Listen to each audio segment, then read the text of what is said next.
11 दिसंबर 2024 देहरादून एक 19 साल के लड़के को सिर्फ इसलिए बेरहमी से पीटा गया क्योंकि वो नॉर्थ ईस्ट से था। उसका नाम था एंजल चकमा, त्रिपुरा के एक आर्मी ऑफिसर का बेटा। जानते हैं उसके पिता उस वक्त कहां थे? बॉर्डर पर। हमें आपको इस पूरे देश को प्रोटेक्ट करते हुए, और हमने क्या किया? उनके बेटे को चिंकी, चाइनीज, मोमो कहकर अस्पताल पहुंचा दिया। आज मैं आपसे बात करने वाला हूं कि एक ऐसी सच्चाई की जिसे हम सब जानते हैं, एक ऐसे भेदभाव की जो हमारे कॉन्स्टिट्यूशन में कहीं नहीं है लेकिन हमारे माइंडसेट में गहराई से बैठा है, अपने ही देश में परदेसी। मैं आपको कुछ रियल स्टोरीज सुनाता हूं। 2014 दिल्ली यूनिवर्सिटी, नीदो तानिया नाम का एक 19 साल का लड़का अरुणाचल प्रदेश से पढ़ने आया था। लाजपत नगर के एक दुकान में उसके हेयर स्टाइल पर कुछ लोगों ने मजाक उड़ाया, आर्ग्यूमेंट बढ़ी और फिर उसे बेरहमी से पीटा गया। अगले दिन नीदो की मौत हो गई। उसका सपना था डॉक्टर बनने का। दूसरी कहानी है बेंगलोर की। 2012 रिचर्ड लोइटम मणिपुर से था, कंप्यूटर साइंस का स्टूडेंट था। एक रात कुछ लोगों ने उसे घेर लिया और नेपाली, चाइनीज बुलाते हुए बुरी तरह मारा। हॉस्पिटल पहुंचने से पहले ही रिचर्ड की मौत हो गई। अब मैं आपसे पूछता हूं, ये लड़के किसी दूसरे देश से तो नहीं आए थे, ये इंडियन सिटीजन थे, तो फिर इनका क्राइम क्या था? चलिए मैं आपको कुछ फैक्ट्स बताता हूं जो शायद आप नहीं जानते होंगे। नॉर्थ ईस्ट इंडिया में 8 स्टेट्स हैं: अरुणाचल प्रदेश, असम, मणिपुर, मेघालय, मिजोरम, नागालैंड, त्रिपुरा और सिक्किम।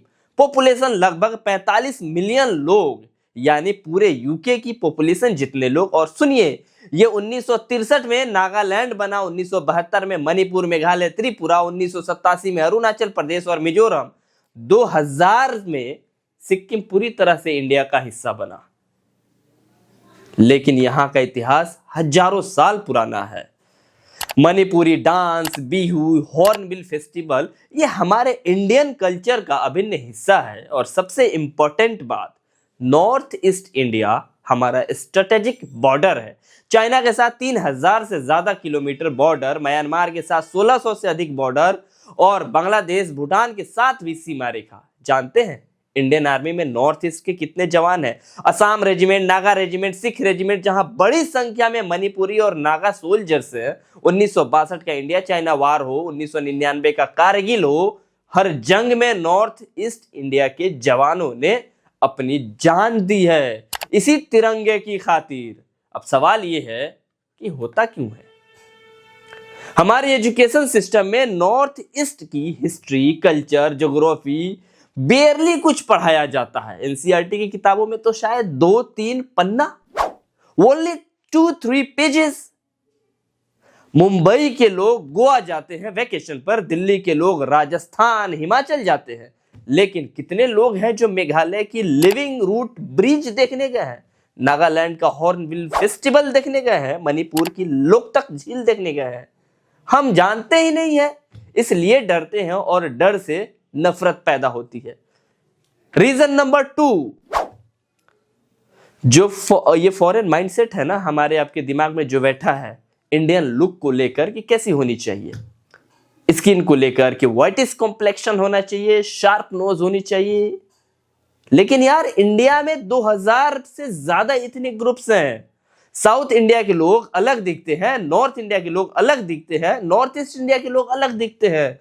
और इसी डाइवर्सिटी को तो हम अपनी स्ट्रेंथ समझते हैं। यूनिटी इन डाइवर्सिटी का हम नारा देते हैं। ये सिर्फ किताबों में नहीं होता है, ये रियल लाइफ में भी यही होनी चाहिए। रीजन नंबर 3 जो सबसे स्ट्रांग है कि मीडिया रिप्रेजेंटेशन जो हो वो बहुत स्ट्रांग होना चाहिए। नॉर्थ ईस्ट इंडिया के लोगों को लेके जो माइंडसेट बना हुआ है मीडिया में, उसको चेंज करने की जरूरत है। बॉलीवुड में कितनी बार नॉर्थ ईस्ट इंडिया की प्रॉपरली जो रिप्रेजेंटेशन है उसको किया गया है, देखा है आपने?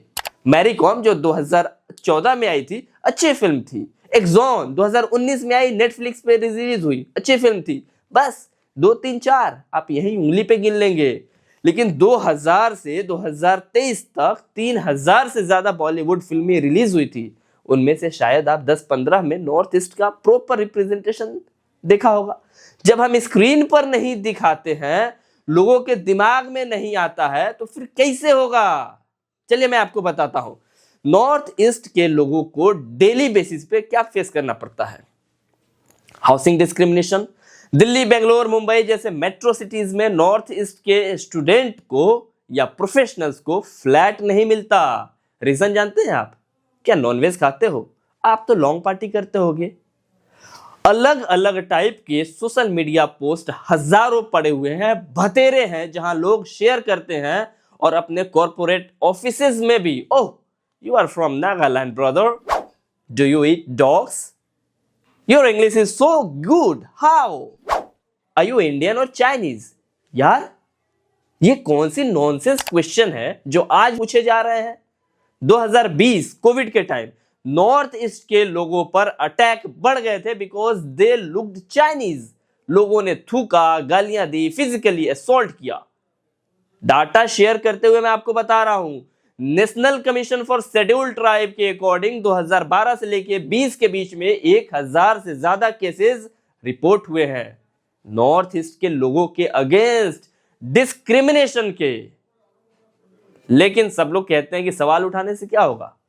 सवाल तो कोई भी उठा लेता है। तो चलो अब सॉल्यूशंस की बात करते हैं, क्योंकि सिर्फ प्रॉब्लम बताने से काम नहीं चलेगा। पहला जो सबसे इंपॉर्टेंट है वो है एजुकेशन सिस्टम में रिफॉर्म लाना होगा। एनसीईआरटी सिलेबस में नॉर्थ ईस्ट की हिस्ट्री, कल्चर, कंट्रीब्यूशन को प्रॉपरली इंक्लूड करना होगा। चेंज प्रोग्राम, स्कूल ट्रिप्स, ये सारी चीजें जो है वो बतानी पड़ेंगी ताकि बच्चे जाने कि इंडिया सिर्फ दिल्ली मुंबई नहीं है। दूसरा जो है वो है media representation. Bollywood, OTT platform, सबको रिस्पॉन्सिबिलिटी लेनी होगी। नॉर्थ ईस्ट के एक्टर्स को लीड रोल देना होगा। स्टोरीज वहां की बनाओ, वहां के कल्चर पे बनाओ। नेटफ्लिक्स पे एक एग्जांपल के तौर पे मैं आपको बता रहा हूं कि नेटफ्लिक्स पे the magnificent theory of Manipur mother जैसी कंटेंट आई, अच्छी लगी, सबको अच्छा लगा, क्योंकि ऐसी कंटेंट आना चाहिए। स्ट्रिक्ट लॉज और उसका इंप्लीमेंटेशन होना चाहिए, ये तीसरा पॉइंट है। 2012 में निदो तानिया की डेथ के बाद गवर्नमेंट ने अश्योरेंस तो दिए, लॉ तो है लेकिन इंप्लीमेंटेशन नहीं है। BNS section 196 promoting enmity between groups, scheduled caste and scheduled tribes, ये प्रिवेंशन ऑफ एट्रोसिटीज एक्ट है जो बन तो गए हैं लेकिन इसका पालन नहीं होता है। फास्ट ट्रैक कोर्ट चाहिए ऐसे केसेस के लिए, स्ट्रिक्ट पनिशमेंट चाहिए ताकि लोगों में डर हो। इंडिविजुअल रिस्पॉन्सिबिलिटी चाहिए और सबसे बड़ी रिस्पॉन्सिबिलिटी हम सब की है। जब कोई चिंकी बोले, मोमो बोले तो उसे रोको। जब कोई नॉर्थ ईस्ट के खाने पर मजाक उड़ाए तो उसे समझाओ। सोशल मीडिया पर हेट स्पीच देखो तो रिपोर्ट करो। चेंज हमसे शुरू होता है, आपसे, मुझसे, हम लोग मिलकर चेंज शुरू करते हैं। मैं एक और आपको स्टोरी सुनाता हूं। 2019 शिलोंग, एक दिल्ली का टूरिस्ट वहां घूमने गया। वहां उसकी वॉलेट को खो गई जिसमें बहुत सारे डॉक्यूमेंट्स थे, पैसे थे, आधार वगैरह सब था। लोकल लोगों ने उसे ढूंढने में मदद की, अपने घर में रखा, खाना खिलाया। ये है असली इंडिया, ये है हमारी कल्चर। आज भी इसी वक्त अरुणाचल में जवान तवांग में तैनात है, मणिपुर के सोल्जर्स सियाचिन में तैनात है और नागालैंड के जवान कश्मीर में।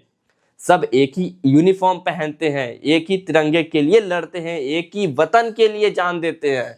तो फिर हम इनमें फर्क क्यों करते हैं? एंजल चकमा जिसे देहरादून में मारा गया वो अब इस दुनिया में नहीं है, लेकिन इंडिया के दिल पे जो चोट लगी है ना, वो पता नहीं कब ठीक होगी। मैं आप सबसे रिक्वेस्ट करता हूं कि अगर आपको ये वीडियो सही लगे तो शेयर कीजिए, अपने व्हाट्सएप स्टेटस में लगाइए, लोगों को बताइए, कमेंट में लिखिए कि आप क्या चेंज लाना चाहते हैं। और सबसे इंपॉर्टेंट, अगली बार जब आप किसी नॉर्थ ईस्ट के व्यक्ति से मिले तो उनसे बात कीजिए, उनकी कल्चर को जानिए, समझिए, दोस्ती कीजिए, क्योंकि यार हम सब इंडियन हैं। कश्मीर से लेकर कन्याकुमारी तक, गुजरात से लेकर अरुणाचल तक, ये हमारा इंडिया है और हम सब इंडियन हैं।